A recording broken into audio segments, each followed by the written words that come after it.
Welcome back to Her Side of Campus, the show where ideas spark action and voices ignite change. I'm your host, Komal Iqbal, and today we're diving deep into a conversation that just might change the way you see the world.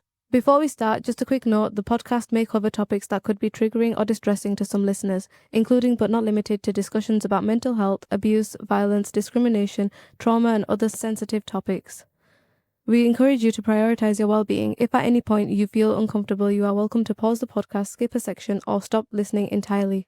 If you feel affected by the topics discussed, please consider reaching out to a trusted family member, friend, professional support service, the university mental health and counselling team, or visit Talking Therapies. Today's episode is about mental health, counselling and well-being support right here in the university. I know how important it is for students to feel supported and understood, so I've invited staff from both the counselling team and the mental health team. Thank you all so much for joining me today. Let's start with a quick round of introductions. Could you please tell me who you are, what your role is, and how you support students here at the university?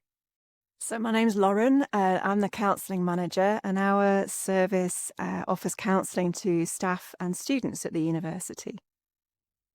And my name's Emma Shaw. I'm the mental health service manager. And my service works with students that have got a diagnosed mental health condition to help them get in their reasonable adjustments for their education at university, alongside the crisis work for students. So any students with an emerging mental health condition or experiencing a mental health crisis, it'd be my team that would be there to support those students as well and work out a pathway for those. Brilliant. To begin with, I would like to get a general overview of both teams, because my understanding is that the counselling and mental health team is one department, but when we spoke, you said that they're both separate and they just work really close together. Could you explain how each team operates and how they complement each other? Yeah, so the counselling team offer emotional support. So we're not necessarily doing any of the action or steps for practical purposes, but we are offering an emotional space for staff and students.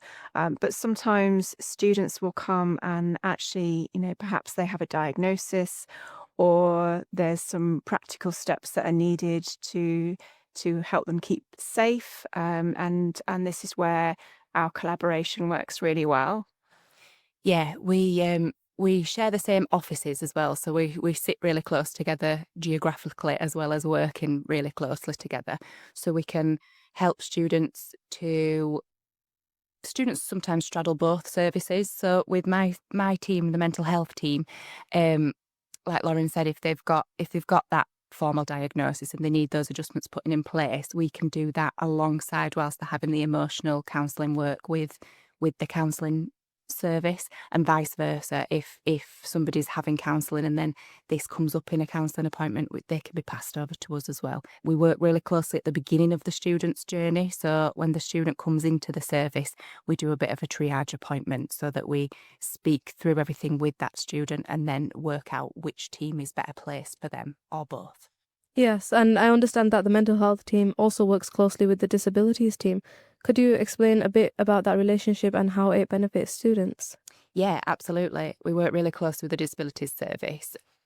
So often students have a dual diagnosis. So some students might have a mental health condition, but also a long-term health condition or a neurodivergence or dyslexia or something that would straddle both teams. So sometimes students have got both a mental health advisor and a disability advisor. So in those instances, we often work, the two advisors work quite closely together to come up with an action plan for each particular student. And of course, every student's completely different and needs different adjustment, different support, different avenues. So it's really helpful for us to work together to do that. Yeah, it does seem like it just all kind of works. It coexists in a good space and it just all works together. Let's talk about accessing support. If a student wants to get help, what are the ways that they can reach out? So we've got a front desk, the My Bradford desk, up on the top floor of Student Central. That's got staff on it from 10 a.m. till 3 p.m. Monday to Friday every day. So students can always go in person, nip up to that desk and speak to someone. They can help them to register with the service, or there's someone from disabilities sat on the desk that can help them with any practical things that they might be worried about. So for instance, the DSA applications or any questions about any support that they're receiving, they can get that in person at the By Bradford desk in Student Central. And we've also got an online platform where students can register with us. It's called My Bradford Online, that students can scan a QR code or follow a link and they can pop in their details, choose which service they want. There's counselling, mental health, disabilities, student life team, so money advice, welfare advice on there. The chaplaincy is also on there, and the engagement officers will be on there fairly soon as well. Oh, I don't even know about half of those. So how can students decide what route is best for them?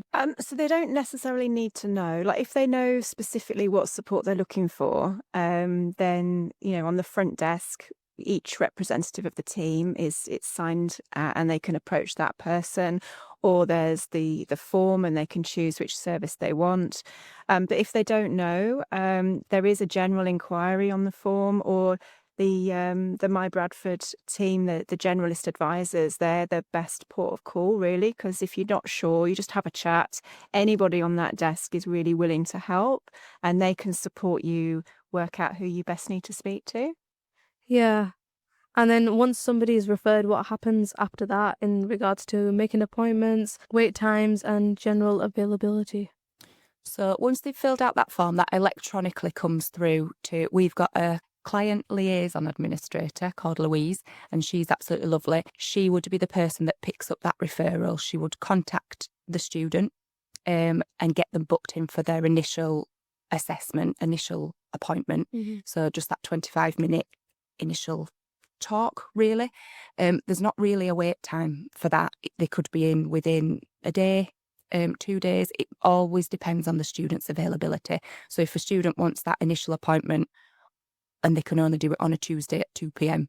till 2:30, that's going to take longer to find that gap. If they're free and able, we can get them usually straight in for that appointment.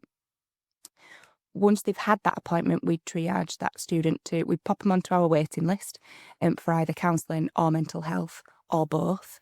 For mental health advice, the wait times, it depends. There's not particularly a waiting list per se for mental health. We can get them straight in. It depends if they've got everything in order that they need for the appointment. So if a student needs to bring us some medical evidence, we tend to not bother booking that initial appointment in to start with until we've got that, because then they're just coming to they're just repeating themselves from that initial, they've already had that initial chat. So if we know that that's what we're waiting for to do a learner support profile, then it's on the student, really. It's when they can get that in, and then we book them straight in for their appointment. I'll let you talk about counselling. Yeah, and counselling varies as well. So if they've been before and they have a particular counsellor they want to work with, then that might limit how frequently or how quickly they might be able to get in. Again, it comes down to their timing as well. So, if they're able to make, several full days of availability, they're likely to be seen a lot quicker. But again, if it's a Friday afternoon at 3, you're going to be waiting for that slot. So we always kind of say what we do need is regular, consistent availability to be given. But the broader availability you have, the quicker you can be seen. Having said all of those variables, we kind of tend to work to a general waiting time of about 2 weeks. Often it can be quicker if somebody's really flexible, but usually somebody's offered a first counselling appointment within a couple of weeks. That's really good.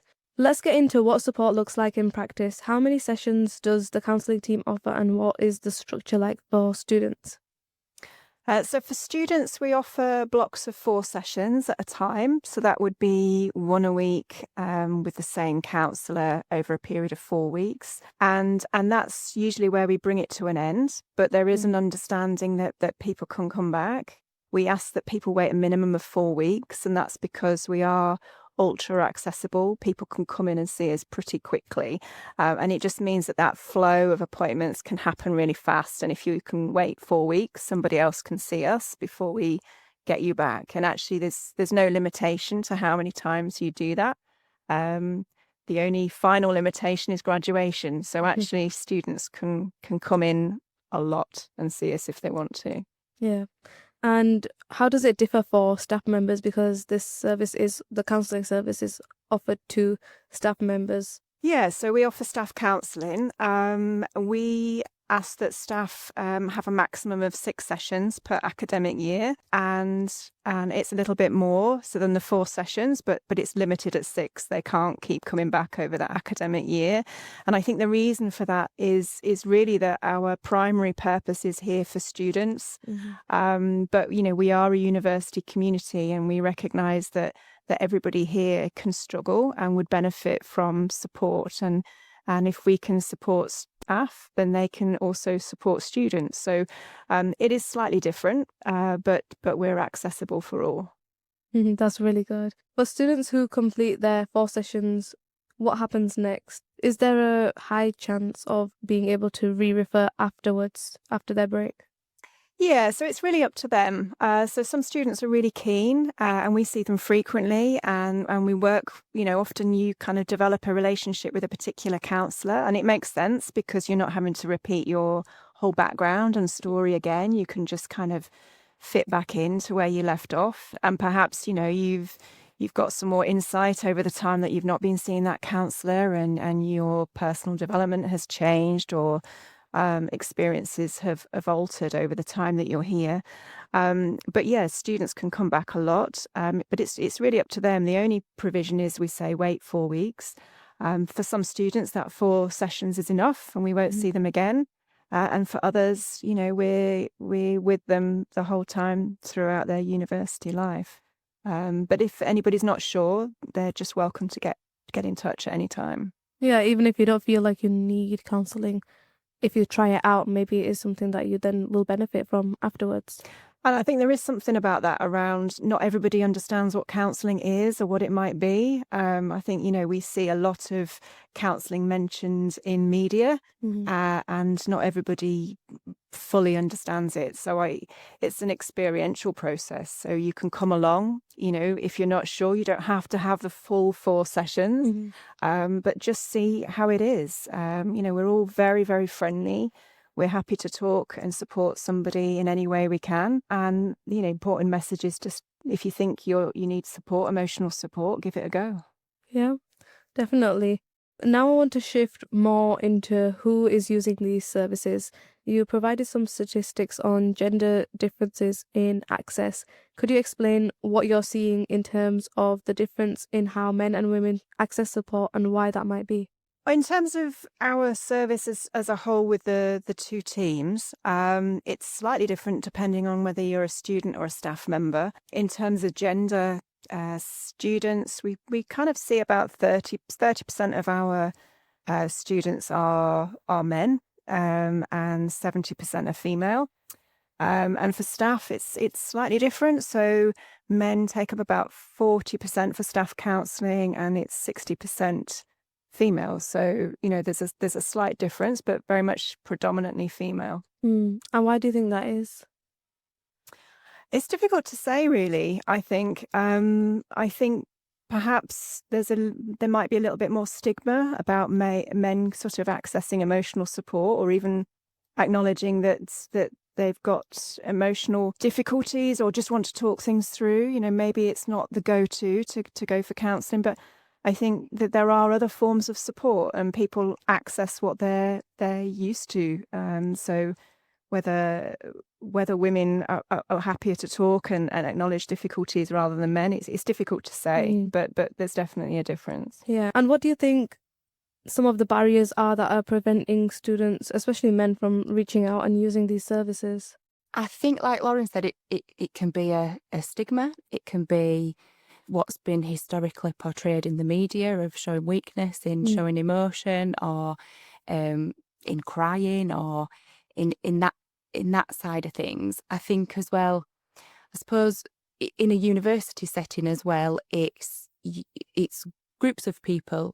People are here with their friends. We're a very local university, so people who come to this university have often been to school together, to college together, to sixth form together, whatever pathway they've taken. They tend to know people as they get here already, rather than come in as a fresh new person meeting new people. I think for home students particularly, we're quite a local. We feed into the local catchment area, so I think sometimes it could be a bit of a stigma that they've known these people all their lives, and then all of a sudden they're going to open up about having to go to counselling, which could be a part of it, I suppose. And I think it's changing. I think there's more males coming through the service. I think another thing is with the mental health side of things, our statistics are as a service as a whole, because we all share the same system. But I do think in the mental health side of things, it's a more even split of male and female. I think with people who have a diagnosed condition, it is more equal in gender. So I think maybe the stigma's broken down a little bit because they've had that diagnosis. Yeah. That a doctor has said to these people, this is a label, essentially. And some people find that more comforting than not having one, do you know? Yeah, and also I can imagine like students' backgrounds, culture, socio-economic background, or otherwise also influence whether they access support. Could you walk us through that a little bit? Think if I could speak on like international students especially, I think for the mental health side of things, they don't come as often with a diagnosis of a mental health condition, or they've had a diagnosis in their home country and are not aware that they can get adjustments for that, because that's not what they've been used to in their home country. So they might come and they might be on medication for a mental health condition, but not realise that there's support out there, which is why we try really hard to get out in those initial stages of the year and throughout the year into faculties, into doing events, doing presentations, sitting on stands, things like that, to raise awareness that we're here. But I think as well, with some communities, some international communities like to support each other as well. I think they sort of keep their care within their tight circles, which is fine. It's just a difference in how people are, isn't it? And I was going to say, just to add on to that, for international students, counselling doesn't always easily translate. You know, for some countries will be familiar with the idea of counselling, but maybe it's slightly different. And some countries won't really always have that accessibility of counselling. So for some international students that might come for counselling, they're not entirely sure what it is. So it's, you know, I'm sure it can feel a bit of a gamble for them. Like, I've been told this would be useful for me. What's this going to be like? So a little bit of this is trying to help that student understand the experience of it. And sometimes it just needs to have a go, you know, have a first session. Does this feel helpful? It becomes informed from how it feels rather than what you're told. Yeah, and even from like a South Asian point of view, for me, I know that like it's not really known to talk about your feelings or cry in front of people or anything like that. Like you're told that you don't do that, and especially for men, it's even worse. Like South Asian men and women, we're just not told that we're allowed to feel those feelings. So I think that has a big impact on the accessibility again. And I would just say I hear that a lot, you know, when people are talking about families, their own family culture. Often the instinct within a family is to keep things behind doors. Don't talk about it. You don't want people to know about it. And I think that's totally understandable. And of course, counselling is not being public about it either. You know, you can still keep things quiet if it feels needed and under wraps within your family. But you can come and talk confidentially, one-to-one, in a safe space. But yeah, I guess some of the messaging within families are that it's not expected to do that. I think you mentioned the socioeconomic side of things as well. I think just to add, that's changing slightly as well. It used to be that counselling especially was more for people who could pay for counselling, whereas we're not in an affluent area. We're a university that is we don't have students with loads of money. We don't have people from, well, we might have some, but we don't have lots of people from really affluent backgrounds. But I think it's changing in schools now that that there's counselling, there's mental health provision within schools, so people are getting more used to it from being a young age, and it's been more of a service that's embedded within institutions as people are growing up. So I think that's starting to shift as well. Yeah, I think that's also like something that helped me access the counselling team, was because when I was in secondary school, we did have a mental health service, and I didn't know about it until quite later on, like probably in year 10. But had I known about it sooner, it would have been ideal. So I do think it's starting to shift and make a difference. So I wanted to know, when students come in, are there differences in the issues that female students present compared to like what male students present? In terms of counselling, I'm not sure it's that different, really. I think the common themes sort of tend to be around relationships or general anxiety, low mood. Perhaps how that shows up might be different in different areas, but I think the topics tend to be the same. Yeah, I'm not sure there's that much difference there, really. Same for with the mental health side. I think because from our side, we're more focused on education. So they're all students, they're all in education, they're all trying to navigate what they're trying to navigate within the scope of having a mental health condition. So male or female, they're sort of facing similar barriers to education, which is what my team's role is, to try and make that as easy as possible for them to be able to face those barriers and remove them for them. Yeah, and I feel like sometimes some of the issues that students do face are issues that they don't feel like they can talk about to people. And so I was just wondering, how do you help those students understand that all issues are valid, whether they're academic stress, for example, relationship challenges, identity questions, or other things? How do you make them understand that it's okay to come and talk about anything? We try really hard to get out there. We sit on the freshers' fairs. We do the open days. We do the induction talks. We go into specific schools and give talks. We go out to external places like external hospitals where there's groups of nurses that are not even on campus. We try and get out as much as possible to let people know, and that is part of what we say when we meet people, is that nothing's too big, nothing's too small. I think sometimes people often think, well, I can't go and talk about that because I'm taking the place off somebody else and it's not big enough. That's absolutely not the case. And we do try and really reassure people that they can come with whatever they want. It doesn't have to be academic, it doesn't have to be about anything that's happening now. It can be something in the past, it can be something you're worried about in the future, it can be something. Often the other side of the coin is people feel that their issue is too big to bring to counselling because it's a short-term model, it's a 4-session model, and we always try and reassure people that although it is a 4-session model, there's that scope to keep coming back and doing quite a nice long-term piece of work and building that therapeutic relationship with a counsellor. And I think what I would say is, if it's a problem to you and it's causing difficulties and it's a problem we can support you with, rather than thinking, is this for me? Can they support me? Is it too big or too small? But if it's being experienced by you as a problem, then we're for you. Could you talk about how cultural contexts influence diagnosis of mental health conditions, particularly when comparing males and females and the different cultural backgrounds? Yeah, I think sometimes different cultures experience mental health differently, and I think sometimes, like we said earlier, some cultures might feel shame around that, or might feel that they need to keep that behind closed doors and see that as a weakness, or not even see that as mental health.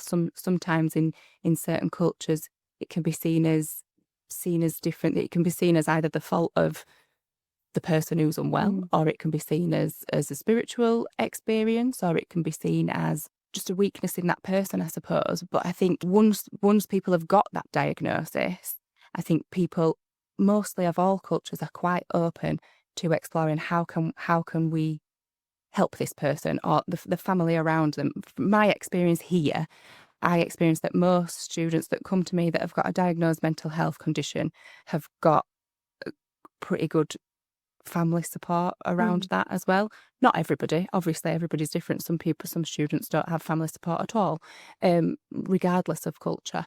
But often students do have that family support, and I think things again are shifting. I think historically different cultures would not acknowledge mental health at all and not really particularly believe in it. However, I think that is changing. I think from what we see here, that is definitely changing, and people are accessing support and accessing diagnoses and medications and therapeutic support. I think a difference might be students that come from overseas. So international students sometimes will have a diagnosed condition that would possibly be diagnosed as something else here. So there's a discrepancy maybe in what we're expecting that presentation to be, and it might be something else, and which is fine. It's not a problem. It's you meet that person and you work out what their barriers are and adjust things for that. So it doesn't really matter. And sometimes students come that have been on medication for quite a long time, and if they're from another country, what's not clear to them on entering a new country and a new system is that their medication might not be available here. So if they're on something from another country, if they don't bring enough of it over, that's where we tend to run into problems with it's not particularly a cultural difference, it's just a logistics difference, that we can't access the medication that student needs, and then they become quite unwell, and that impacts their studies sometimes. Oh, that's really interesting. I never even thought of that. From the work that you guys do, how does it intersect with the disabilities team, especially for students with existing diagnosed medical conditions? So I think, like I said earlier, we do work really, really closely with the disabilities service, and often a student with a physical disability or a long-term health condition, even if they've not got a diagnosed mental health condition, there's a level of emotional turmoil that comes with a disability. Or, for instance, an SPLD. So, like if a student's got dyslexia, they might experience higher levels of stress at parts of the year when they've got exams coming up or assignments due in. So their stress levels might rise. They might become anxious. It doesn't mean they've got a mental health condition, but they might still struggle at certain points of the year. So then then they might be encouraged from their disability advisor to access counselling or to have a check-in with a mental health advisor or something like that. So I think disability in itself comes with a lot of emotion, a lot of ups and downs, a lot of struggle, I think, for anybody with a disability. And especially when that disability is invisible. Yeah. I feel like that kind of affects quite a lot of students in a different way, because nobody can see that, and that impacts how they react to it, I guess, and access support. Yeah.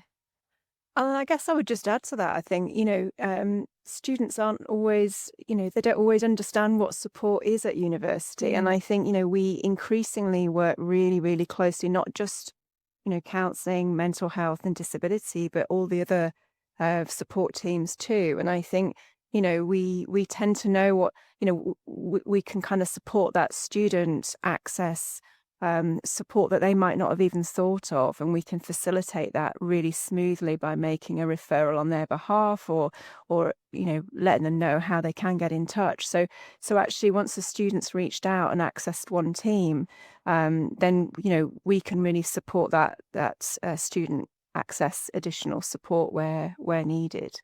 Yeah, definitely. This has been a really informative discussion, and I want to end on something a bit more hopeful and motivating for students. For students who might be hesitant to reach out, they might be unsure or anxious or don't want to bother anybody, what encouragement would you give to them? I would just say it is scary to reach out. We really do understand that. And as a team of people, we are quite understanding. We understand that first step is quite massive for people. And we would be as understanding as we can be. We're all, once, I think what I hear from students is that once they've made that first step, once they've actually spoken to somebody, as hard as that is, it feels better. Not everything, but that little bit feels better instantly, because there's somebody that's listening, there's somebody that's understanding. And down to Louise, who sits on the front desk, she's so nice, she's so friendly, she's so warm. People are really willing to help. People want to help.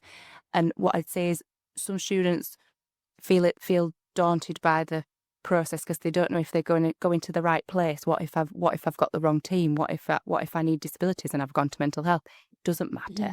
We work so closely together. We can do that transfer really smoothly. If you're in the wrong place, we help you get to the right place, and we'll talk you through it on the way. So yeah. And I would just say, we get some amazing feedback, both teams, so those students who have struggled to reach out and have been very tentative, we get, the majority of our students will be completing feedback before we invite them. They don't have to complete the feedback, but usually the relief of being able to get the support is, we end up with some really, really lovely feedback about some of the impact we've been able to have for students, bringing all sorts of difficulties.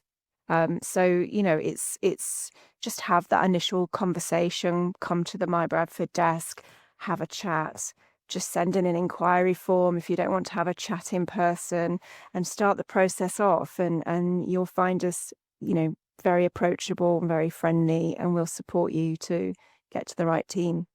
And what practical advice would you give for starting that first conversation, whether it's going to a GP, a friend, or somebody at the student support desk? I suppose the same thing applies for the university. Just try to find the easiest way in, whether that's having a chat with your PAT, because actually a lot, PATs know the support services available to every student. They can support you, come to the front desk, or fill out the form. I guess with other non-university support, I think the important thing is to make sure that you have a private space to be able to have a conversation. And if that conversation feels quite difficult or you're not sure what you're going to say, give yourself a chance to prepare. Maybe write down the important things of what you want to say, and just give yourself a fair chance. Go with a friend. You don't have to do it alone. Mm-hmm. Yeah, and I'd say in terms of like GP support, if you feel you might, it depends which avenue of support is appropriate for you at that time. You don't have to go to all the support available at once. If you pick one, that's fine, and they'll often just be really friendly and direct to the other services. So if you say for instance you came to my team and we needed some medical evidence, we wouldn't just not see you until you'd got that medical evidence. We'd help you through that process. We'd give you the right forms that you'd need to be filled in. We can sit and help you to write down what you want to ask that GP. We write to the GPs for you if needed, with people's permission. We would never do that without anyone's knowledge. But some people really struggle with that communication with the GP. I think that is a hard one, and we do understand that. So we are there to support with that as well. Well, you guys heard it here. You're more than welcome to access the counselling and mental health team or any other support service at the My Bradford desk in the Students' Union, or even in Richmond building. We have 2 My Bradford desks. Thank you so much to the counselling team and the mental health team for joining me today. This conversation has been incredibly insightful, and I hope it helps students understand not just what support is available, but how accessible and beneficial it can be. And that's a wrap for today's episode. Remember, your well-being matters and reaching out is a strength. Everybody has a role to play in shaping our society, and the journey does not stop here. Keep questioning, keep learning, and keep on making a difference. Thanks for tuning in, and we'll see you next time on Her Side of Campus.